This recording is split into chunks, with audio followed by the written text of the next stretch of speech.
just going to do a bit of a walk around the show before everything gets started, and have a look at the stuff. I didn't really get a chance to look at much of it yesterday, really.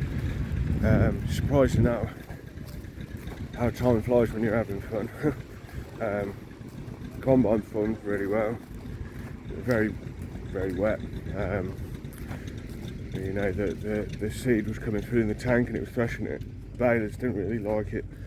But I'll just show you these tractors. Apparently there is a touch more wheat somewhere for us. I'm not exactly sure where that is, but I'll walk around and show the different machinery that's here, and hopefully I will have a look at most of it working before I do a bit of combining. I'm going to start combining I'm just looking right up here to see what's up here. I'm going to start combining about 1:30, 2 o'clock, I think. Just gives me time to look around the show. And yeah, show you these. Look, this might be a little bit of a lengthy video because there's quite a lot of stuff here. A little international crawler, pre-force 4,000 or 3,000 by the look of it. 4,000. There's I would say a force 5,000. Nice one.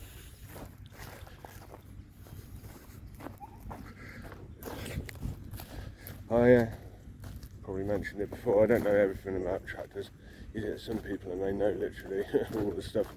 My sort of field of expertise is obviously combines, although admittedly I don't know everything about them. I'm still learning bit by bit. You tend to find that most people don't really know that much about combines, so it's something, obviously there's a select few people who research them, and balers as well. I mean, there's actually apparently a shortage of people who know about balers. I don't know anything really. I'd like to, but just completely out of my knowledge, you know. But there's a Farmall M.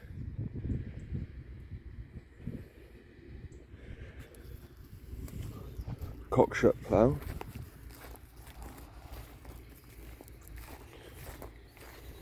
Yeah, that's something that I would like to do as well. I want to have a baler one day and learn about balers. I've been warned not to get involved, but it's just something I would like to do, and you know, if I don't like it, I'll sell it.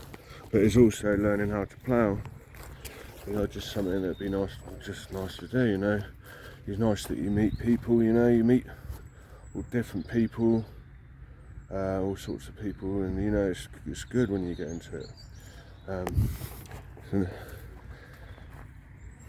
nice productive scene.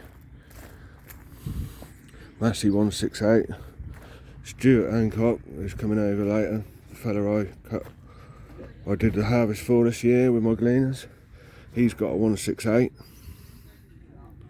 in about similar condition to that, but it's got a cat. It's got one of those like material cabs on it, you know. You used to be able to put the covers from the cab down the side of the engine to get the pump from the engine. Very nice, tidy John Deere with a Dowswell plough. Where I bought that, we got that Clayson from, is actually just right next door to where they used to build them. See, that's in very tidy condition. I mean, look at that. Wouldn't mind getting a combine in that condition one day. Doing a gleaner up and getting it nice and shiny. A lot of work though, isn't it? For a machine that's just going to do the same job, but just I think in a sense like an interesting learning process again, you know, to just get everything looking nice. But of course you got, when you paint them, it's not just a case of painting them, you got to just get all the imperfections. I mean, see all the little mods and stuff that's happened to it over the years. If you're going to paint it and make it look nice, you've got to go through all these little things to make it, to iron out the fine details, you know. Otherwise it's just not worth doing. You just end up with a rusty old thing with paint on it. There's a 168. We were listening to a guy last night who was showing us all about this thing, this cat. It's amazing some of the stuff that people, the information that people pick up over the years, you know.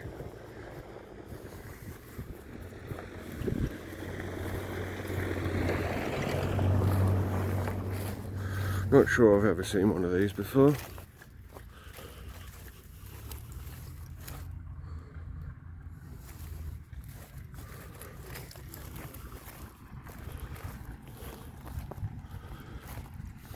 Another Dow's well plan.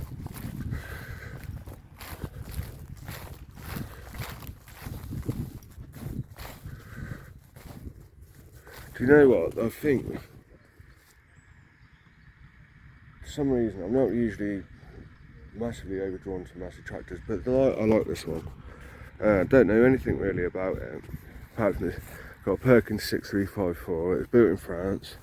It looks, I don't know, it looks quite meaty. You know, the bloke who owns it says he really likes it, you know. And it's, you know what, it's something about the styling of the cab on this era of Massey tractor, and the combines as well from the similar sort of time, you know, Massey 750s, 760s, like Canadian, I say American and Canadian built, I think, Brentford, I think, the combines anyway, but that sort of time, the sort of late 70s, mid to late 70s, early 80s, they had a sort of feel in the cab. It's just, I don't know why, it just reminds me of sort of America. I don't know why, but it's just that sort of look, that sort of feel. It's very sort of like a traditional American sort of feel about it, and I like it. It's good, you know. Just to mention, a bloke, when I was little growing up, the Mumford family, George, Rob, I went to school with Rob. He had an older brother, George, and his dad was called George, and they were the ones who actually let me keep my first combine. And they used to run Massey tractors, older ones. They had Massey 750 combines. So they'd had all sorts of stuff, but they had these two Massey 750s. Eventually they got an 865, but they stopped using the 750, and they had an American built one with a red cab, and it was lovely. It was a nice looking thing, really, and they sold it to the bloke who had originally owned it, and he went to go on to start restoring it. And when I worked at the combine scrapyard, he'd come down and was stripping parts out of one of the 750s up there at Mark Teverson's. And he, unfortunately, he never finished the project, and he died. Yeah, he died. I think he fell off. He was actually riding a motorbike across his field, and something happened, and he fell off, and it killed him. So he never finished the project. And I only recently thought about it. I mean, this is going back 10 years now, about that. And I've just recently been thinking about that combine and thinking, actually, if the work was put into it, and it needed a lot of work because it had been sat with straw and stuff in it, and it had rotted underneath, but doing it then nice properly and doing a good job of that, that'd be a good combine, you know. That Canadian built 750, I think, were really good. You know, I'd love to get like a wooden header on it, like a 14-foot wooden reel on it, a 14-foot, sorry.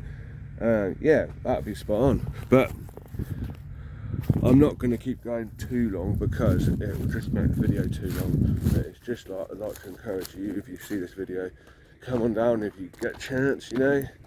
It's been a nice day. It's promising to be alright weather today. Got some wheat down there to cut, and like I say, there's another patch somewhere I've heard about. I think it might be over there. But yeah, enough to keep us going. Right, yeah, I'll show you this Muir Hill 121. Basically same engine as what's in the M135 Clayson we got. Anyway, whatever you do, wherever you are, have a lovely day. See you later.